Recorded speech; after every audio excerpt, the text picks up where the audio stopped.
తెలంగాణలో ప్రభుత్వాన్ని కూలదోస్తామంటే కార్యకర్తలు చూస్తూ ఊరుకోరని హెచ్చరించారు సీఎం రేవంత్ రెడ్డి. బీఆర్ఎస్ సగం చనిపోయిందని, పార్లమెంట్ ఎన్నికల తర్వాత పూర్తిగా కనుమరుగవుతుందన్నారు. బీజేపీ ప్రభుత్వం 10 ఏళ్లు ఏం చేసిందని ప్రశ్నించారు. రిజర్వేషన్లు రద్దు చేసేందుకే 400 సీట్లు అడుగుతున్నారని ఫైర్ అయ్యారు. బీఆర్ఎస్ చచ్చిన పాము కొన ఊపిరితో ఉంది.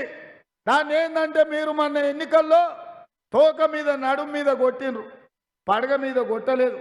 ఈ ఎన్నికల్లో ఒక్క దెబ్బ పడగ మీద కొడితే శాశ్వతంగా ఈ కాలనాగు యొక్క పీడ విరగడవుతుంది. రేపు పార్లమెంట్ ఎన్నికల్లో పడగ మీద దెబ్బ కొట్టాల్సిందిగా మా మిత్రులకు విజ్ఞప్తి చేస్తున్నా. బీజేపీ నాయకులని వేదిక మీద నుంచి నేను ప్రశ్నించదలుచుకున్నా. 10 ఏళ్ళు నరేంద్ర మోడీ గారు ఈ దేశ ప్రధానమంత్రిగా ఉన్నారు, అమిత్ షా గారు హోంశాఖ మంత్రిగా ఉన్నారు, కిషన్ రెడ్డి గారు 5 ఏళ్ళు ఇక్కడనే మంత్రిగా ఉన్నారు. ఏమి తెచ్చిండ్రు తెలంగాణకు, ఏమి ఇచ్చిండ్రు తెలంగాణకు? ఈరోజు రిజర్వేషన్లను రద్దు చేయడం ద్వారా దళితుల, గిరిజనుల, బలహీన వర్గాల హక్కులను కాలరాయాలని చూస్తుంది.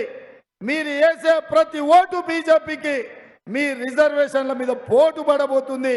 మీ రిజర్వేషన్లు రద్దు కాబోతున్నాయి. మిత్రులారా, ఇది దేశం యొక్క మూలవాసులైన దళితుల, గిరిజనుల మీద దాడి. ఈ దాడిని మీ ఓట్ల ద్వారా ముప్పు తెచ్చుకుంటారా? మీరు ఆలోచన చెయ్యండి. వాడో వీడో అదైతుంది ఇదైతుంది అంటుండు. నేను అడుగుతున్న మా కార్యకర్తల్ని, మీరు రక్తాన్ని చెమటగా మార్చి దారబోసి భుజాలు కాయలు కాసేలా జెండాలు మోసి వీళ్ళందరిని ఎమ్మెల్యేలు గెలిపించారు. మీ కష్టంతో వచ్చిన ప్రభుత్వాన్ని ఎవడన్నా కూలగొడతాడంటే మీరు ఊరుకుంటారా? ఒక్కడొక్కరిని లాగుల తొండలిచ్చి మీరు కొట్టారా?